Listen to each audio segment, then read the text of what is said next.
Uma boa tarde para todos nós de Estância e de Aracaju, das duas casas que estão presentes conosco nessa tarde.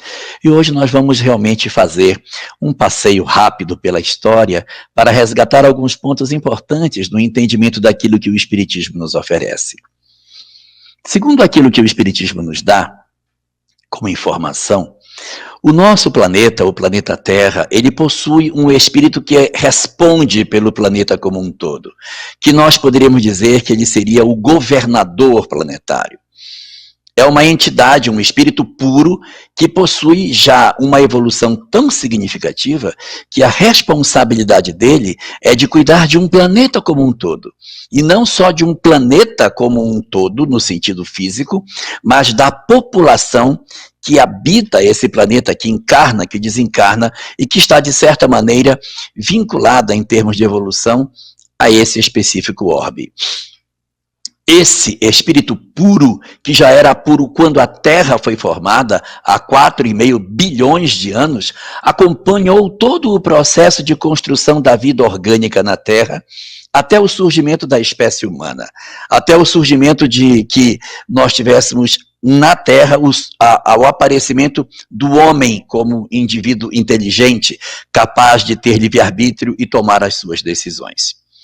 E foi aí, nesse momento, em que o homem se estabeleceu sobre o planeta, que novas metas, novos objetivos tiveram que ser traçados, porque até então as metas eram unicamente de desenvolvimento orgânico. Até a fase hominal, a preocupação era o desenvolvimento biológico dos seres. Quando nós alcançamos a condição hominal, quando nós alcançamos no planeta a fase de surgimento da espécie humana, o plano mudou, passou-se a ter novas exigências, porque além do desenvolvimento do ponto de vista físico, surgia agora um outro desenvolvimento, que era o desenvolvimento moral, que até então não havia sido oferecido por conta da evolução daqueles que estavam habitando na Terra. Quando esse processo de surgimento aparece no planeta, de homens, o governador do nosso planeta decide aproveitar uma quantidade significativa de espíritos de outros locais do universo, mais inteligentes do que nós, porque éramos ainda muito primitivos, para acelerar o progresso do planeta, ao mesmo tempo em que as experiências permitiriam que esses espíritos se desenvolvessem. Essas almas vieram à Terra. E elas vieram para cá porque elas eram muito inteligentes, mas profundamente atrasadas do ponto de vista moral, o que justificou que elas não permanecessem nos planetas onde elas estavam encarnando. Uma leva muito significativa dessas entidades vieram para a Terra para deixar o seu conhecimento e receber as experiências morais que elas poderiam ter no sentido de avançar espiritualmente. O governador do planeta, portanto, na reunião que fez com esses espíritos que chegavam à Terra, prometeu a eles que em cada lugar onde eles nascessem, no Oriente, no Ocidente, no Sul ou no Norte, ele mandaria mensageiros diretamente ligados a ele, para que esses mensageiros levassem a informação daquilo que era importante que eles conhecessem. E foi assim que inúmeras doutrinas, inúmeras religiões surgiram sobre a Terra. Mas o foco dessas doutrinas, o objetivo dessas doutrinas era simplesmente o despertar do homem, a percepção da necessidade da mudança interior como sendo o grande objetivo das nossas vidas. Religiões orientais e ocidentais, desde o princípio, estavam todas focadas nesse grande objeto, ou seja, a transformação moral do homem como o objetivo da razão da existência dessas religiões. Nós, porém, equivocados, pegamos caminhos muito tortuosos e acabamos criando uma série de paramentos, uma série de rituais, e esquecemos o cerne daquilo que as religiões pregavam, que era especificamente a mudança interior. Entre as diversas religiões que surgiram no planeta, no sentido de impulsionar o progresso da humanidade, o governador do planeta estabeleceu em alguns locais do globo pontos aonde seriam mais importantes para a revelação de mensagens espirituais. Nós temos a Índia como um local que recebeu muitas informações interessantes. A Grécia, muitas informações. Mas houve um local do planeta onde as informações sobre a questão espiritual tomaram uma relevância muito grande a ponto da sociedade viver em função disso. Foi a região da Palestina. Nessa região chamada Palestina, o governador da terra definiu que ali seria o berço daquilo que seria o progresso da humanidade, em termos de conhecimento religioso. Cada lugar da terra tem uma meta diferente. Nessa região do planeta, foi escolhido para ser o lugar onde as verdades espirituais seriam plantadas. A primeira das verdades espirituais que precisava ser trazida ao planeta era a informação da existência de um único Deus. Isso porque quando o homem se estabelece sobre a Terra, a visão dominante sobre todo o planeta era que existiam vários deuses. Se você pegar as várias religiões do mundo antigo, elas todas apontam na ideia de vários deuses. Mas nessa região específica, a ideia era que o pensamento da existência de um só Deus fosse ali ensinado, fosse pregado, fosse cultuado. Isso dá a nós uma certa desconfiança. Mas por que motivo que só nesse lugar se pensava num Deus único? Não se diz que a universalidade dos ensinos dos espíritos é que dita o que é verdade? Por que nessa hora inverteu a lógica? Ou seja, o certo seria dizer, ora, se todo mundo é politeísta, só um é monoteísta, onde está a razão? Naquele que é politeísta e não no monoteísta. Mas aí parece que houve uma inversão da lógica. Então o que acontece? Quando a gente vai estudar as religiões antigas, nós vamos perceber que, no fundo, todas elas são monoteístas. Em que sentido? Só há um criador. Os outros, chamados deuses, não são criadores, são protetores, são guardadores. Observemos, por exemplo, a mitologia grega tão conhecida de nós, com os deuses do Olimpo e todas aquelas questões que dizem respeito aos deuses mitológicos ligados com Zeus, Apolo, Afrodite. Esses deuses, que eram os deuses do Olimpo, eles cuidavam de certas coisas. Minerva era a deusa da sabedoria, ela não criava, ela cuidava de. Ceres era a deusa da agricultura, mas ela não criava, ela cuidava. Então, os deuses, eles têm mais uma característica de cuidador do que propriamente de criador. Se você for olhar em cada panteão, só tem um que é o criador. E lá na região da Palestina, o governador do planeta determinou que ali seria o surgimento do pensamento monoteísta. E conforme as crenças que existem dentro do judaísmo, que era a religião dominante nessa região, nós vamos observar que a ideia de um Deus único, o pensamento do Deus único, ele surge a partir de um personagem que ele vai aparecer pela primeira vez no texto bíblico, no capítulo 12 do livro de Gênesis. Gênesis, que é o primeiro livro, capítulo 12, é quando surge esse personagem muito importante, chamado Abraão.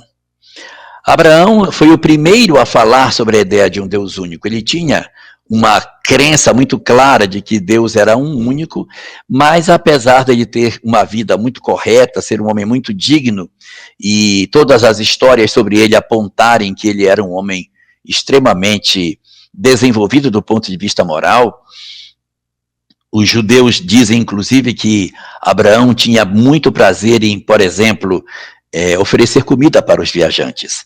Então, quando dava próximo da hora do almoço, ele saía da sua tenda e ficava com a comida do lado de fora, esperando que aparecesse alguém, porque ele tinha prazer em dividir a comida com outras pessoas. E ele era desse jeito, o prazer dele era ajudar a fazer. Apesar de todas essas virtudes, Abraão tinha uma característica muito significativa. Não tinha filhos. Ele não tinha para quem deixar a sua descendência. Era um homem incrível, com uma mensagem interessantíssima sobre a ideia de um Deus único, mas sem filhos, a ideia acabaria morrendo com ele, porque ele não teria filhos para levar o pensamento à frente. Ele fez então o quê? Ele foi conduzindo sua vida. tentando entender o porquê que Deus fazia isso e se submetendo à vontade de Deus. Até que quando ele já estava, segundo o texto bíblico, já bastante idoso, com aproximadamente uns 85 anos, por aí mais ou menos, é quando ele tem uma conversa com a esposa dele, que se chamava Sarai, e a esposa dele diz, olha, você não tem como levar a sua ideia para frente se não tiver um filho. Nós temos uma serva chamada Agar, e você de repente poderia ter um filho com ela. Você tem um filho com Agar, e nós vamos criar esse filho como se fosse nosso. E assim você vai ter descendência. Assim foi feito. Abraão engravidou a escrava e nasceu um filho. O nome desse filho, Ismael. Essa criança nascida da relação de Abraão com a sua escrava é criado em casa como se fosse filho de Abraão. Só que 13 anos mais tarde, ele vai ter uma nova notícia. A notícia de que agora a sua esposa iria engravidar. E aí os números em termos de idade, acabam criando algum conflito no entendimento disso. Mas é importante a gente entender que isso é um texto bíblico, e a gente não tem o texto bíblico como uma referência científica. Mas segundo o que está colocado no texto, quando ocorre a vinda desse segundo filho, Abraão estaria com 99 anos, e sua esposa com praticamente 90, eles têm uma diferença de 10 anos de um para o outro. Então, ele está com quase 100 e ela está com quase 90. E aparecem anjos, espíritos que os visitam para trazer a notícia de que ela ficaria grávida. E apesar das desconfianças de que ela pudesse engravidar, isso acaba acontecendo, e agora é Sara, sua mulher, que vai ter. Ué, mas o nome não era Sarai? Pois é. O nome era Sarai, ou Sarai. Mas o que acontece? Na visita dos anjos, eles dizem, você não engravida por causa desse I que você tem no seu nome. Você tem que tirar esse I para poder engravidar. E ela muda o nome de Sarai para Sara. E ele muda o nome dele de Abrão para Abraão. Ele põe um A a mais no meio do nome. Com isso, ele passa a ter, com Sara, um filho.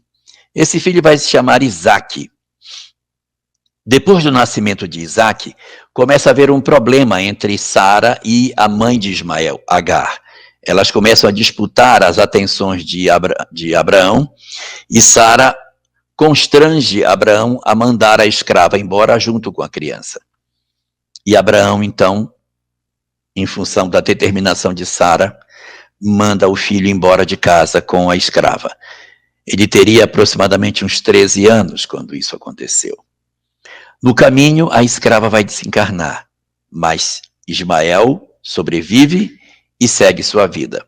O texto bíblico mesmo fala que a relação entre Ismael e seu pai, Abraão, não se quebrou.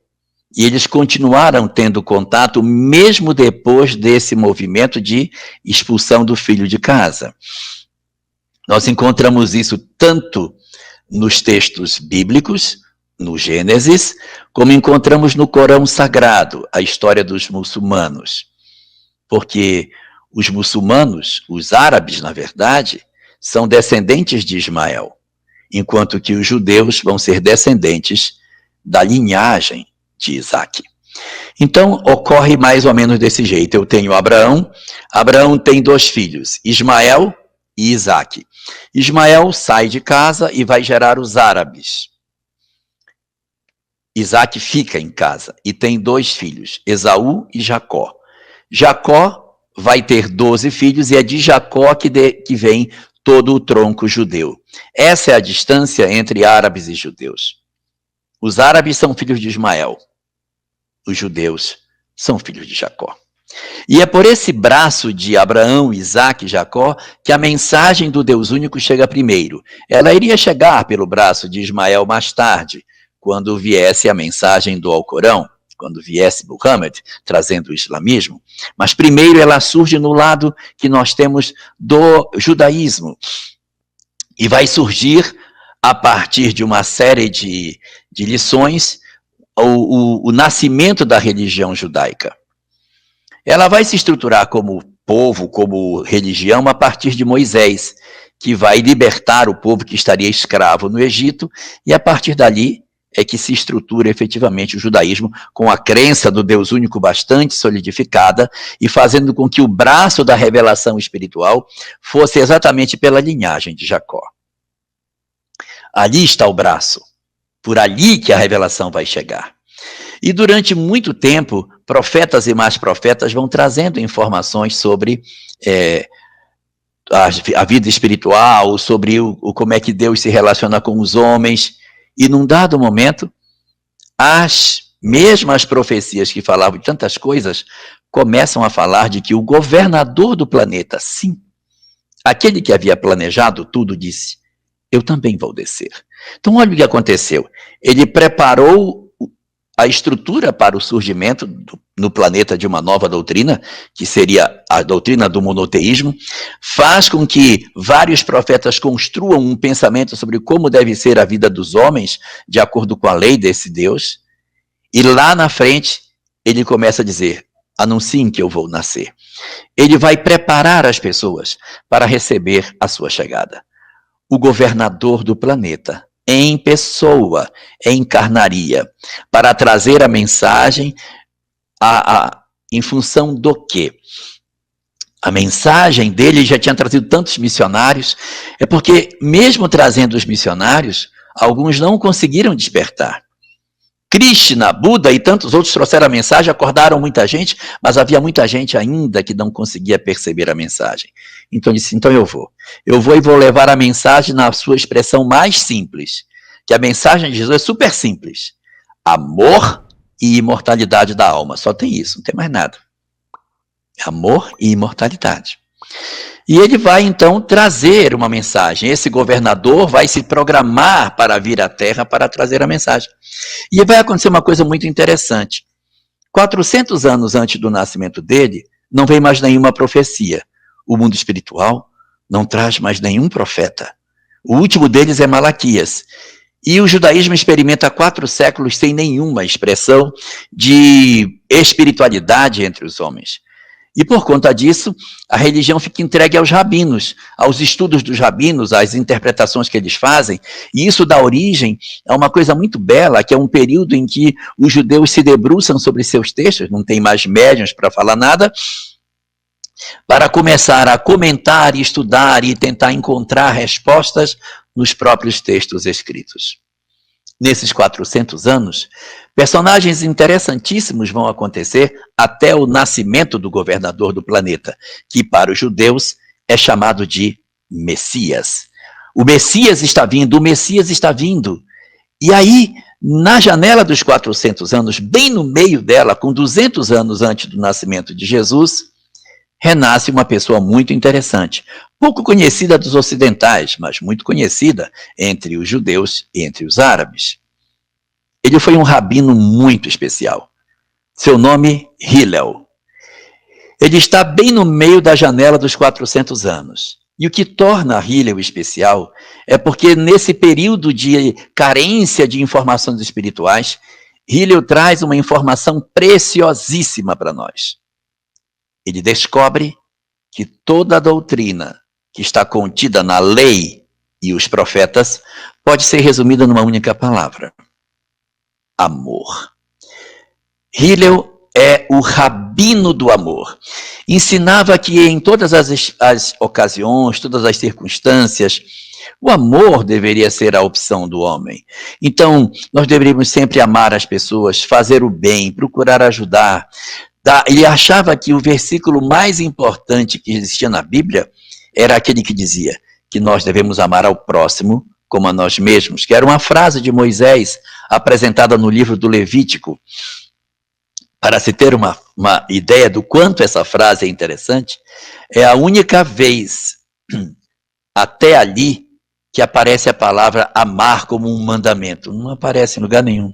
É honrar pai e mãe, respeitar a Deus, não pode ter outros deuses diante de Deus. Mas amor, a primeira vez que vai aparecer amor no sentido de viver esse sentimento é no Levítico, capítulo 19, versículo 18. Apareceria depois, lá na frente, no Deuteronômio. Mas o Deuteronômio já é uma obra escrita bem depois, é outra história. Mas das obras que constituem a base do pensamento rabínico, a primeira vez que vai aparecer a ideia de que se tem que amar é quando Moisés propõe: amarás o teu próximo como a ti mesmo. E aí Hillel, tomando isso como referência, ele diz: essa é a base. E ele se tornou célebre, ele é até hoje estudado, ele é muito reconhecido em termos de grandeza, tanto pelos judeus como pelos árabes, pela capacidade que ele tinha de convencer os outros de que o amor era a solução para as nossas questões. Hillel tinha uma mensagem linda, mas ele tinha preocupação que essa mensagem não fosse propagada para frente. Então ele escolhe um dos seus netos para ser o continuador da sua história. Seu neto iria ser aquele que pegaria a mensagem de Hillel e propagaria para frente, para que não se perdesse essa interpretação de que a lei de Deus é, no fundo, amor. Seu neto chamava-se Gamaliel. Exatamente. Gamaliel, presente no livro Atos dos Apóstolos e na obra Paulo e Estevão, como sendo o mestre de Saulo de Tarso. Hillel, o mensageiro do amor, passa a mensagem para seu neto Gamaliel. Gamaliel absorve a mensagem do seu mestre e avô e passa para seus discípulos, entre eles Saulo de Tarso. Mas Saulo não tem grandeza para aproveitar a mensagem e por isso se atrapalha e só mais tarde descobre a importância do cristianismo, se modifica e cria uma história para si mesmo profundamente diferente a partir da sua conversão. Passam-se esses 200 anos e, finalmente, o governador planetário, que há 4 bilhões e meio de anos organizava tudo no planeta, vem à Terra em pessoa para trazer a sua mensagem, sintetizada basicamente em 2 pontos. A ideia de que o amor é a base do comportamento humano, pensamento de Hillel. E a ideia da imortalidade da alma, que até então era desconhecida dos judeus, e ele vai falar disso o tempo todo, de um outro mundo, de uma outra vida, não é? Que existe uma outra vida além, assim um renascer, morrer não é o fim. Ele vem então trazer essa mensagem para nós, e despertar para a questão da imortalidade, e para coroar os seus ensinamentos, ele mesmo apresenta-se após a crucificação, mostrando que a morte não existe, e que nós todos, os nossos parentes que já desencarnaram antes de nós, nossos filhos, nossos amados, nossos pais, nossos amigos, ainda vivem. Todos nós viveremos. A morte não é o fim da nossa existência. Então, ele, o governador da terra, renasce e recebe o nome de Jesus. É Jesus, o conhecido Jesus de Nazaré, que a doutrina espírita reconhece como sendo o governador do planeta, a alma que foi oferecida a nós como sendo referência para servir de modelo e guia para o homem. É assim que está disposto na questão 625 de O Livro dos Espíritos. Sua mensagem foi profundamente renovadora, aqueceu o coração dos homens e transformou a face do planeta. As almas retardatárias que haviam vindo migradas e que ainda não tinham conseguido a oportunidade de se libertar, conseguiram finalmente retornar aos seus mundos de origem, porque o influxo do amor que Jesus tinha nas suas palavras vibrava as cordas mais insensíveis e despertou uma série de espíritos que ainda adormeciam dentro dos seus sentimentos. E por conta disso, acelerou o processo de transformação da humanidade e muitas das almas que aqui estavam retornaram para os seus locais de onde haviam vindo. O resultado disso: a história da humanidade ficou entregue nas nossas mãos, porque os grandes homens de gênio haviam ido embora. Ainda ficaram por aqui alguns retardatários, ficaram sim alguns ainda que haviam vindo naquele período de migração para a Terra, mas eram bem menos do que estavam antes da chegada de Jesus ao planeta, porque ele, com a sua mensagem, vibrou de maneira muito intensa e trouxe para a região onde ele havia encarnado e para os arredores as almas endurecidas para que elas sentissem o chacoalhar das suas palavras e pudessem então despertar. Isto aconteceu e a humanidade entrou numa nova fase, uma fase de descoberta da espiritualidade. Vivemos isso durante alguns séculos, mas a partir do momento em que esses grandes gênios foram embora e que a humanidade ficou entregue na mão de nós mesmos, os chamados da terra, os medíocres, os inexperientes, os incapacitados ainda para uma compreensão mais plena da mensagem de Jesus, nós vamos observar um declinar do interesse pelas questões espirituais. O homem começa a construir, principalmente no Ocidente, uma leitura profundamente dolorosa sobre o que seja a vida. Nós construímos instrumentos de perseguição e usamos a própria mensagem de Jesus para perseguir, para matar, para criar instrumentos de tortura e até mesmo para produzir guerras em nome de Deus. Guerras que nessa época eram feitas contra os chamados muçulmanos, que eram a religião monoteísta que havia surgido pelo outro braço, pelo braço de Ismael. O islamismo vai ser a tentativa de construção do monoteísmo por uma outra via, uma vez que pela via que havia sido oferecido, que era através de Abraão, Isaac e Jacó, havia havido uma certa corrupção dessa mensagem original. Então, a mensagem de Muhammad é mais uma tentativa de resgatar a mensagem cristã na sua pureza original. E por esse motivo, nós vamos passar um período muito doloroso na Idade Média, muito amargo, de profundas dores. E a sensação que se tem é que a humanidade caminha para o caos. Porque assim, se a mensagem de Jesus, que era a mais elevada que poderia ter, a gente conseguiu corromper, nós transformamos em doutrina de ódio a mensagem do amor, o que mais se pode oferecer aos homens? O que mais se pode fazer? Nós estávamos num período tão ruim, mas tão ruim, que a própria arte havia perdido a sua beleza. Se você pegar uma pintura da época da Idade Média, você diz, meu Deus, parece que foi uma criança que pintou isso aqui. Porque não tem a beleza estética do período anterior da Grécia Antiga. As esculturas da Grécia Antiga tinham uma precisão maravilhosa. Como é que os gregos esculpiam, que faziam até estudos dos vasos sanguíneos para que pudesse fazer de maneira mais perfeita as peças que eram construídas. Uma coisa extraordinária. A nitidez com que eles pintavam, esculpiam, que eles faziam suas artes em todos os sentidos, como construíam seus prédios. No período da Idade Média, nós não vamos ter mais isso. A gente perde isso. Felizmente, eu não estou entre os auxiliares de Jesus, porque se eu estivesse entre eles, eu diria, mestre, eu sei que o senhor trabalhou demais para fazer esse pessoal chegar até aqui, mas isso aqui não tem mais conserto não, esse pessoal está perdido.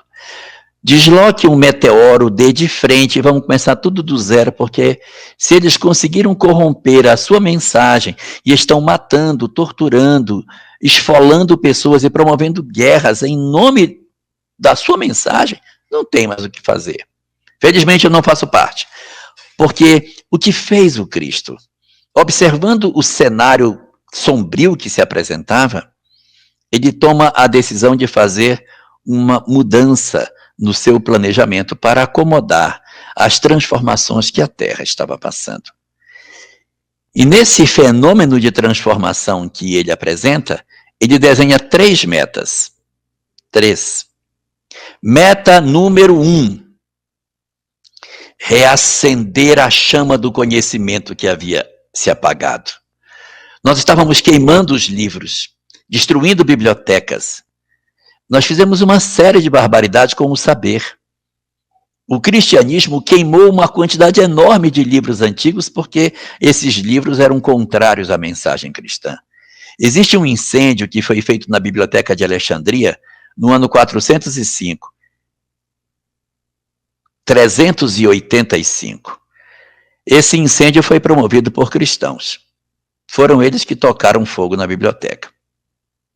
Então, nesse cenário que a gente está vendo, ocorrem muitas transformações significativas na visão que o cristianismo tinha sobre a vida. E aí, o que faz o Cristo planetário, o que faz o nosso governador, o que faz Jesus? Ele decide 3 coisas. Ponto número 1, reacender do conhecimento perdido. Ponto número 2, precisamos de um novo local, porque a Terra está exaurida na Europa com tantas guerras e tanta violência. E terceiro, precisamos preparar a humanidade para o período de transição. No ponto número 1, que era o reacender do conhecimento, o que ele poderia fazer se estava tudo morto, estava tudo apagado, não tínhamos mais os homens de gênio que possuíamos no passado? O que a gente poderia fazer para resgatar o conhecimento perdido? Então, para que a gente pudesse fazer isso, o que fez Jesus? Convocou os mesmos gênios da época da Grécia Antiga, da Roma Antiga, para renascerem todos no mesmo século, para reacenderem as artes. E foi assim que a humanidade, sem ter uma explicação para o fenômeno, reconhece a existência do chamado Renascimento. Por que tem esse nome? Porque o saber, a arte, a cultura, o intelecto havia como que morrido. E esses homens que apareceram no período do Renascimento vieram resgatar aquilo que havia se perdido em termos de saber. É curioso observarmos que eles esculpiam a mesma forma que esculpia-se na Grécia e na Roma Antiga. Tanto que os estudiosos falam que o Renascimento é uma volta ao estilo greco-romano. Por que se volta ao estilo greco-romano numa época em que não se tem mais escolas desse tipo na Terra? É porque os espíritos que renascem nesse período são almas experimentadas nesse tipo de ciência. E é interessante a gente observar que eles trazem esse conhecimento e eles não têm mestres. Leonardo da Vinci, tantos outros, Tintoretto, Nicolau Tartaglia, meu Deus, Rafael Sanzio, tantos gênios que surgiram na época do Renascimento, Michelangelo, não tiveram professores. Eles traziam em si o conhecimento. Dizem que Leonardo da Vinci, aos 8 anos de idade, conhecia todos os segredos da pintura. Sombra, perspectiva. Como se ele tinha 8 anos? Como é isso? Eram grandes gênios. Parece uma coisa boba que as artes tenham passado por isso, mas ao mexer com as artes e com o conhecimento, porque a literatura também se levantou, com Erasmo de Roterdã, por exemplo, e tantos outros que vieram para escrever textos novos, houve um alento de conhecimento no planeta, e a partir dali a gente começa a experimentar mudanças muito fortes. É um período em que nós estávamos entrando na Idade Moderna. Mudanças vão acontecer, e a partir dessas percepções do ponto de vista científico e artístico, o mundo vai seguir na direção dos enciclopedistas, depois vem os iluministas, e aí o pensamento vai se desenvolvendo cada vez mais, e nós vamos sair desse marasmo e resgatar o conhecimento que havia se perdido. Meta 1, alcançada dessa forma. Meta número 3, preparar o planeta para a transição planetária. Precisaríamos, para fazer a transição planetária, de um lugar onde a mensagem pudesse ser resgatada. Não tínhamos nenhum lugar no planeta que pudesse servir melhor para o conhecimento que não fosse a França. Então, no século XIX, que é o período em que vai amadurecendo as ciências para no século XIX estar pronto, nesse período do século XIX, onde poderia se desenvolver uma doutrina nova que rasgaria todas as nossas dificuldades de entendimento e oferecendo uma visão nova da vida? Só a França. É por isso que a mensagem espírita surge na França, porque ali estavam os maiores gênios. Se fosse uma outra época da humanidade, nós seria na Grécia.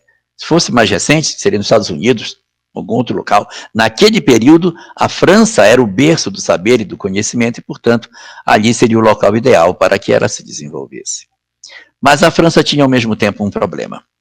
Ao mesmo tempo que ela tinha uma capacidade muito forte para construir a doutrina, ela talvez tivesse dificuldade para vivenciar essa doutrina. Era necessário que esse conhecimento, ainda que construído ali, tivesse que ser transferido para um outro lugar. Que lugar? Por isso a meta 2.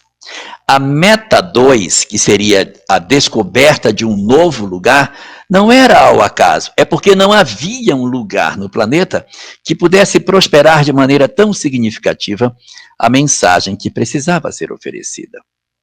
Então, para atingir a meta 2, os espíritos começam a procurar no planeta um local novo, ainda não contaminado pelos pensamentos de ódio, de guerras, de violência, que a Europa estava cheia. O período da Inquisição deixou marcas muito profundas. A França, por exemplo, tem 2 eventos entrelaçados do ponto de vista espiritual que dificultavam com que a mensagem permanecesse ali. Um deles, a Noite de São Bartolomeu, acontecida em 24 de agosto de 1572, quando a rainha Catarina de Médici determina a matança dos huguenotes na noite que antecedia o casamento de sua filha Margot com Henrique de Navarra, que era huguenote e eles eram católicos. Então promove-se uma noite de matança em Paris, e as ruas ficam banhadas de sangue porque eles se matam durante uma noite inteira. São centenas, milhares de mortos. Alguns chegam a dizer que teria sido alcançado o número de 100.000 mortos numa única noite. Mas essa experiência da morte da noite de São Bartolomeu não ficaria sem uma resposta da lei de causa e efeito. Um pingo de sangue, ele não se apaga de maneira muito fácil. Imagine a quantidade de sangue que foi jorrado a partir da violência surgida com a noite de São Bartolomeu. E os estudiosos apontam que a Revolução Francesa e a sua violência é um retorno da lei para aqueles que, de certa maneira, se credenciaram diante dela pela sua violência da noite de São Bartolomeu. A Revolução Francesa, ela é, na verdade, o eco da noite de São Bartolomeu. Almas envolvidas com a primeira história se reencontram na outra, e a sanha de violência ainda não conseguiu ser sanada. E existe, portanto, nesse conjunto de experiências, aproximadamente 2 milhões de almas profundamente comprometidas com a história da noite de São Bartolomeu e com a Revolução Francesa. Então, esse período histórico manchava a história da França para que ela conseguisse realmente ser um local de amor, de fraternidade e de vivência daquilo que estava proposto dentro do código dessa nova doutrina que iria surgir. Preciso de um lugar novo. Não preciso de um lugar novo por capricho. Preciso de um lugar novo porque é necessário um lugar novo para ideias novas. Onde, portanto? E aí a obra Brasil, Coração do Mundo, Pátria do Evangelho, de Humberto de Campos, recebida pela psicografia de Francisco Cândido Xavier, nos conta que o Cristo, interessado num local novo para o planeta, reúne com uma equipe muito próxima e decide que ele vai fazer a implantação de um novo lugar. E ele escolhe um espírito para ser o tutor dessa pátria que vai surgir.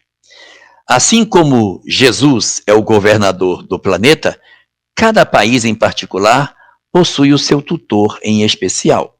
Então, nós temos um tutor para a Inglaterra, nós temos um espírito que responde pela Argentina, nós temos um outro que responde pelos Estados Unidos, nós temos outro que responde pela França, e temos um que, ao surgir essa nova terra, foi designado para receber essa missão.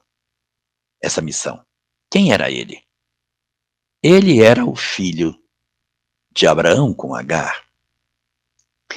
Lembra que existe algumas colocações que falam que a árvore do evangelho foi transplantada? Transplantada de onde para onde? Ela foi transplantada do braço de Isaac, Jacó, para o braço de Ismael. Fica debaixo de Abraão, mas ela é retirada dessa linhagem e passada para outra. Ismael, o espírito que é o filho de Abraão com a escrava Agar, que no mundo espiritual é uma alma profundamente evoluída, recebe a responsabilidade de fazer o trabalho de elaboração dessa nova pátria. Mas ele não poderia, como é que ele vai fazer para chegar aqui? Não tem como chegar.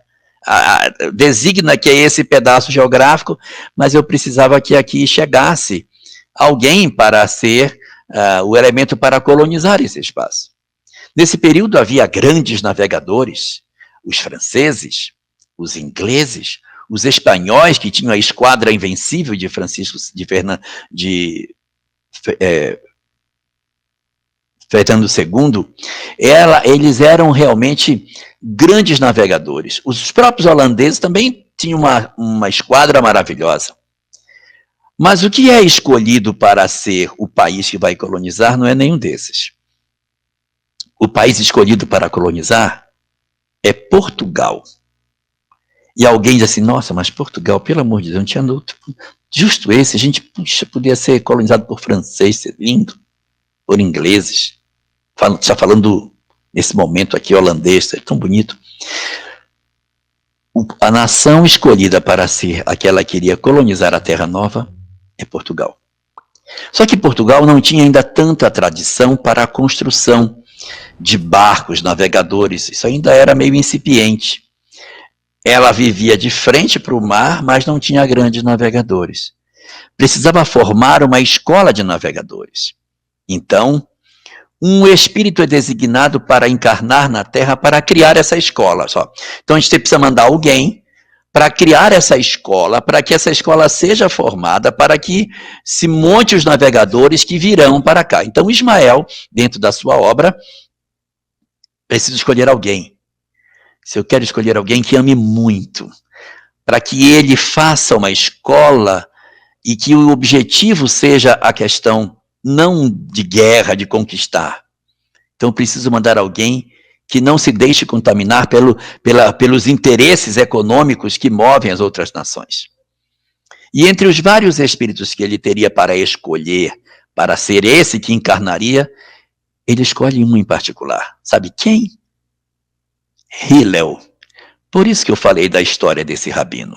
O rabino Hillel, que foi o mentor de Gamaliel, que era o mentor de Saulo de Tarso, Hillel reencarna para ser o que iria construir essa escola.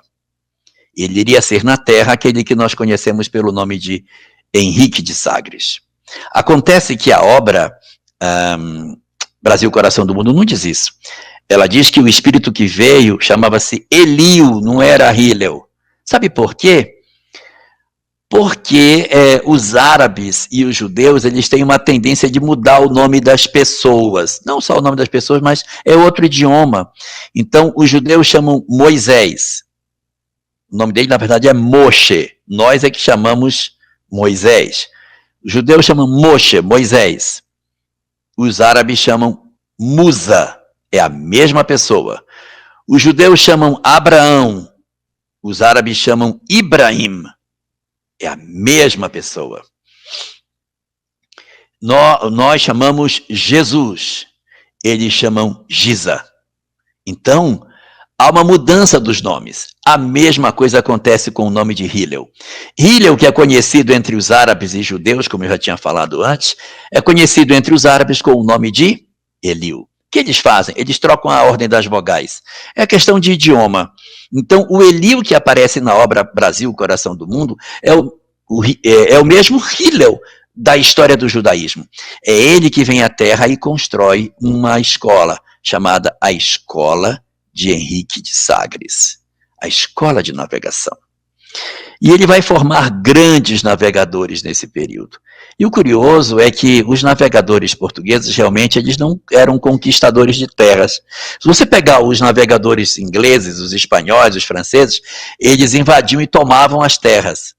Os navegadores portugueses, eles queriam fazer comércio, o negócio deles era comércio. Então, eles navegavam para ir para as Índias, pegar especiarias para vender. O negócio deles era esse. Tanto que a quantidade de canhões que eram colocados nas naus portuguesas era muito pequena. Elas nunca conseguiam combater com uma esquadra espanhola, com uma esquadra inglesa, porque, coitado, os navios portugueses eram quase que navios mercantes. Eles viajavam atrás de especiarias para fazer. Por que esse interesse mercante? Estaria aí o perfume dos árabes, que gostam de mercado, de vender? Estaria aí o hálito de Ismael, derramado sobre esse momento? A escolha dos portugueses teria a ver com Ismael, que tem como psiquismo a ideia do rejeitado, do que não foi aceito, do filho relegado. Então eu também não pego uma nação como os ingleses, eu não sinto afinidade com os ingleses. O espírito Ismael é acostumado a lidar com a adversidade, com a rejeição, com o fato de não ser o predileto. Então ele vai escolher uma nação que também não é a predileta. E o que fez com que, de repente, os portugueses fossem o povo que pudesse oferecer essa melhor condição para todos nós? O que fez com que isso acontecesse são algumas características que o povo português ofereceu e tinha a chance de realmente fazer uma mudança muito grande na nossa história. Os colonizadores dos Estados Unidos, os ingleses, quando eles migravam da Inglaterra para os Estados Unidos, eles migravam a família inteira de colonos e iam para lá para plantar algodão. Então migrava todo mundo. A família vinha inteira da Inglaterra e se estabelecia nos Estados Unidos. No processo de colonização português no Brasil, não era assim que acontecia. Não migrava a família inteira. Quem vinha era só os homens. Se vocês perceberem, observem que eram degradados os homens para cá. Não havia muitas mulheres que vinham. A predominância daqueles que eram migrados para o Brasil era de homens. Então, o que isso resultou? Na Inglaterra, quando John foi para os Estados Unidos, John levou Mary. Quando Joaquim saiu de Portugal para vir para o Brasil, ele não trouxe Maria. Ele veio sozinho. Qual a consequência desse modelo de forma de ocupação? Os homens aqui estabelecidos passaram a relacionar-se com as mulheres que existiam na terra, que eram as índias.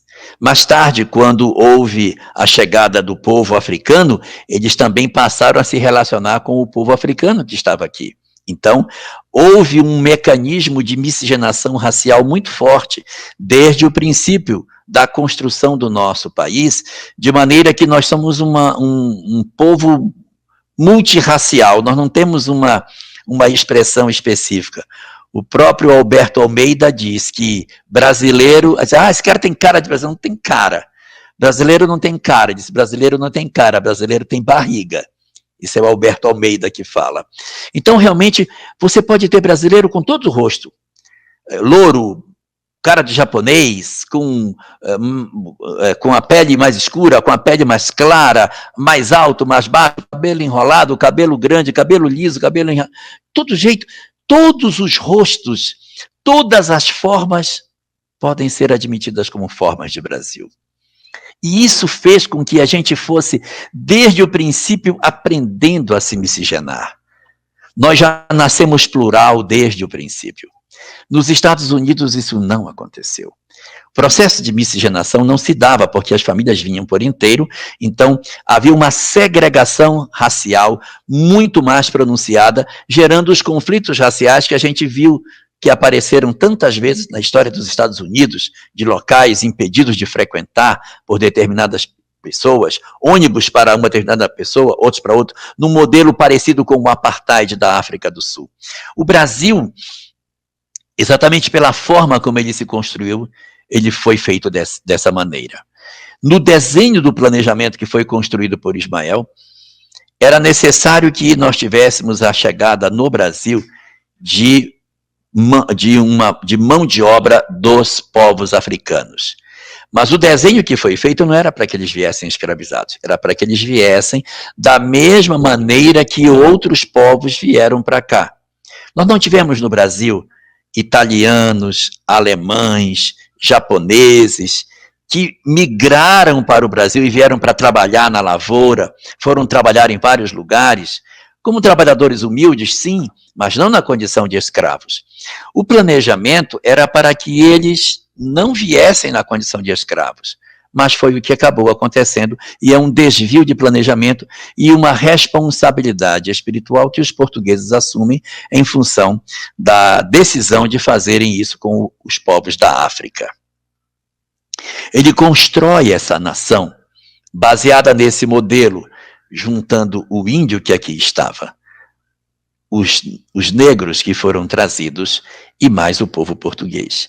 E aí aconteceu uma coisa bem curiosa, que é difícil para a ciência materialista justificar. Quando o Brasil foi descoberto, era um período muito complicado na Europa, o período da chamada Contra-Reforma. Lutero havia começado o trabalho de divulgação dos seus pensamentos e a Igreja Católica queria impedir o crescimento do protestantismo. Então ela criou um movimento da chamada Contra-Reforma. Era uma ordem religiosa, os jesuítas da Companhia de Jesus, que o objetivo era confrontar para impedir a expansão do protestantismo. São eles que fazem o trabalho da Inquisição. É o pessoal que é jesuíta, os padres de preto. Eles são os que cuidavam dessa parte, os belenguis da Inquisição. Jesuítas, portanto, são a ordem relacionada com o processo de repressão ao pensamento contrário, ao pensamento da Igreja, no que diz respeito ao protestantismo. Quando o Brasil estava no processo de colonização, a Igreja Católica disse: eu preciso mandar um pessoal para lá, antes que os protestantes mandem e contaminem essa terra com o pensamento deles. Eu quero levar o meu pensamento. E aí destacaram uma ordem para vir para trabalhar no Brasil. Poxa, eles poderiam ter mandado os franciscanos, né? Sabe quem eles mandaram? Os jesuítas. Eles pegaram a ordem mais dura, mais severa que existe e mandaram para cá. Ora, esse pessoal tem um foco fundamental. Qual é? Catequese, conversão, para evitar o desenvolvimento de pensamentos contrários ao da Igreja. Mas aconteceu um fenômeno que ninguém sabe explicar. Quando esse mecanismo surgiu e os jesuítas vieram para o Brasil, ocorreu uma coisa incrível. Os jesuítas que vieram para cá parece que nem eram jesuítas. Eles tinham uma forma de pensar muito diferente daquilo que os seus pares da Europa apresentam. Os que vieram para cá são Padre Manuel da Nóbrega, José de Anchieta. São grandes nomes que eram jesuítas e extremamente humanitários. No Nordeste tivemos Padre Antônio Vieira, também jesuíta. Eles eram jesuítas na casca, mas por dentro cristãos por excelência. Fizeram um trabalho lindo, mas tão bonito, de construção, de valorização do índio, de valorização do povo que estava aqui, que num certo momento da história eles desagradaram tanto a Igreja, porque eles ficaram do lado do explorado e não do explorador, que os jesuítas foram expulsos do Brasil por conta disso. Mas já não adiantava mais. A ideia do evangelho, como eles haviam pensado, havia se espalhado sobre a terra. O Brasil tornou-se um local onde o cristianismo tornou-se sinônimo de amor. É diferente na Europa. Quando você pergunta o que é cristianismo, é repressão. Cristianismo é doutrina conservadora, dura, inflexível, punitiva.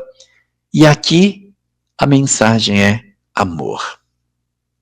A Igreja Católica fez um trabalho tão magistral aqui, tão maravilhoso, que eu desafio qualquer uma pessoa, eu desafio você entrar pelos esses sertões do Brasil, onde você quiser. Você pode ir onde quiser, na casa mais isolada que você possa imaginar. Bata na porta e pergunte: você alguma vez já ouviu falar de Jesus? Eu duvido que eles digam: não, nunca ouvi falar dele. O nome de Jesus é conhecido em todos os lares do Brasil, todos, sem exceção. Pergunte se eles sabem quem é Buda. Eles não sabem. Então esse é um trabalho que a Igreja Católica fez e nós temos decidiu fazer esse trabalho fantástico que foi construído a partir dessa releitura do cristianismo. Eles ofereceram para nós um cristianismo muito mais próximo da ideia do amor, da questão do relacionamento afetivo. É um cristianismo voltado para a caridade, para o foco no outro. É muito interessante a reconceituação que a gente conseguiu fazer aqui no Brasil dos conceitos cristãos. E isso, aliado ao processo de miscigenação racial, criou uma coisa interessante. E se você for nas colônias espanholas aqui do lado, vá, visite os países que têm origem espanhola, o Peru, a Bolívia, o Equador. Você vai ver que não houve miscigenação racial. Existe os migrados aqui, os indígenas não se misturam. E a leitura do cristianismo não é como a leitura do Brasil. Há uma visão diferente, porque o cristianismo plantado aqui foi muito distinto. Mas também nós tivemos uma contribuição muito interessante dos povos africanos. Por que eles e não outros? Qual a razão deles e não outros? Eu pergunto, se nós pudermos dizer o que é que tem de mais relevante na religião afro, o que você diria que é o mais relevante, mais significativo, o mais marcante nas religiões afro? Que é? Exatamente. A mediunidade. Eles trouxeram para nós uma relação de que a mediunidade existe, que a comunicabilidade com os espíritos existe. Isso é um fato. E a miscigenação racial fez com que os conceitos deles chegassem aqui. Nós falamos muito que a mensagem que eles trouxeram foi miscigenada com o pensamento cristão. É verdade. Nós pegamos muitas informações cristãs e contaminamos o pensamento afro. Mas se isso é verdade, o pensamento afro também contaminou o pensamento cristão da mesma forma. Então, por exemplo, nós temos no Brasil uma leitura muito clara de que as almas sobrevivem, as pessoas, todo mundo, tem medo de alma depois da morte, não anda em cemitério. Por que de onde vem isso? Porque na Europa não tem, lá é cristão também, o pessoal não tem esse pensamento. Não foi pregado o cristianismo para eles? Por que lá é diferente daqui? É porque a ideia da imortalidade, a ideia da comunicabilidade dos espíritos está no nosso ideário. Nós somos uma nação marcada por basicamente 2 pontos de vista do sentido filosófico. A ideia do amor como religião e a ideia da comunicabilidade, da sobrevivência das almas. Uma é herança dos portugueses, outra é herança dos povos afro. Então, isso era o espaço que a gente precisava para que a mensagem espírita chegasse. Aparentemente, parece que deu tudo errado. Meu Deus, mas justo os portugueses. Mas foi exatamente ser desse jeito que deu certo. Para dar certo, tinha que ser assim. Tinha que ser tudo misturado para que pudesse acontecer. Eu não estou falando mal dos franceses, mas eles têm muito mais dificuldade de aceitar quem é de fora. Os que chegam do eles são recebidos na França. Mas existe, dessa maneira, a criação de elementos de segunda categoria. Eles são recebidos, mas são pessoas rejeitadas. Eles moram em guetos, eles não se misturam. Francês é francês, migrados. Não é assim no Brasil. Onde as pessoas perto de nós, de darmos com elas. Quando migra para o Brasil. Você tem uma família de japonês, ela chega no Brasil, a primeira geração, que são os Nisei, só fala japonês dentro de casa, não fala outra língua, é aquela rigidez, só pode casar com japonês, é aquilo rígido. Aí quando vem a segunda geração, depois dos que chegaram, que são os Sansei, já não é mais assim. Já nem falam direito o japonês, conhecem algumas coisas, outras coisas eles nem conhecem direito, já casam com brasileiro, já sabe sambar, já gosta de música brasileira, já não fala mais japonês dentro de casa, tem uma série de aculturações. Isso do Nisei para o Sansei. Quando vem a geração seguinte, que é o não sei, esse já não sabe nada mais de japonês. Nós destruímos essas culturas. A mesma coisa acontece com os árabes. Os árabes chegam aqui, aquela rigidez da primeira geração, na segunda, terceira, acaba tudo. Por quê? Porque a gente insere, a gente integra. É isso que dá a nós essa característica diferenciada. Quando começa o ano letivo, que tem alguém que vem de outro estado para mudar para uma determinada escola, quem é de fora é o centro das atenções. Todo mundo quer ser amigo daquele que chegou de fora. Todo mundo cerca o que é de fora, como é, onde é, e quer ser amigo daquele que está chegando, porque nós temos um hálito de receber, um hálito de integrar as pessoas. Assista aos filmes norte-americanos e veja como é que as pessoas de fora são recebidas. Por quê? Porque eu tenho muita certeza de que eu sou melhor. Nós temos o psiquismo de Ismael.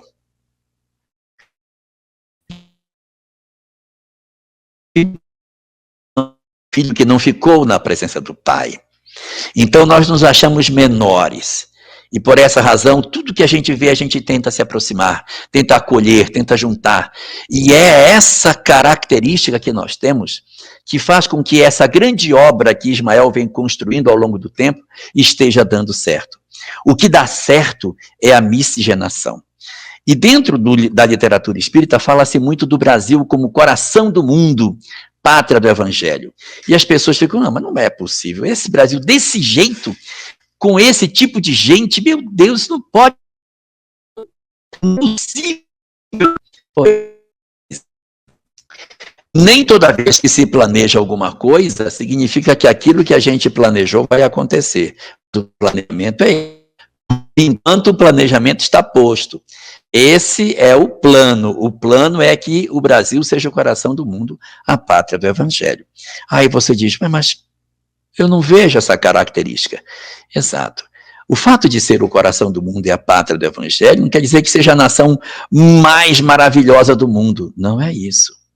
O Brasil vai ser o coração do mundo e a pátria do evangelho, não porque ele vai ser o melhor país do mundo, mas quando ele for o melhor país para o mundo. Não é se colocar numa cátedra, mas estar a ponto de acolher. É isso que vai nos distinguir. E isso tem nos distinguido. Nós somos uma nação que recepciona, que recebe, que acolhe. E do ponto de vista espiritual, nós somos como a casa do caminho. A casa do evangelho aberta em Jerusalém, a casa do caminho, tinha poucos discípulos e uma multidão de miseráveis. Qual era o trabalho dessa casa? Que os poucos discípulos cuidassem dos muitos miseráveis que ali entravam. Eram doentes, eram pessoas pobres, eram pessoas abandonadas, todos os tipos de sofrimento humano que havia pregado lá fora, a casa do caminho colocava para dentro. Havia naqueles poucos discípulos amor suficiente para acolher os mais frágeis. Essa é a característica da nação que há de ser a pátria do evangelho. Não é aquela que tem a economia mais forte, o plano diretor dos seus municípios mais bem estruturado, a nação mais rica do planeta. Não, é aquela que ama mais e que tem mais condição de receber as pessoas que precisam de ajuda. Se por algum motivo nações precisam do socorro do Brasil, como temos agido? Fechamos as nossas fronteiras? ou abrimos os nossos espaços para que o planeta consiga realizar aquilo que tem que ser feito? É essa leitura que nós precisamos fazer para entender a majestosa mensagem de Ismael através de sua obra que vem se concretizando ao longo do tempo. A última página dessa história ainda não foi escrita.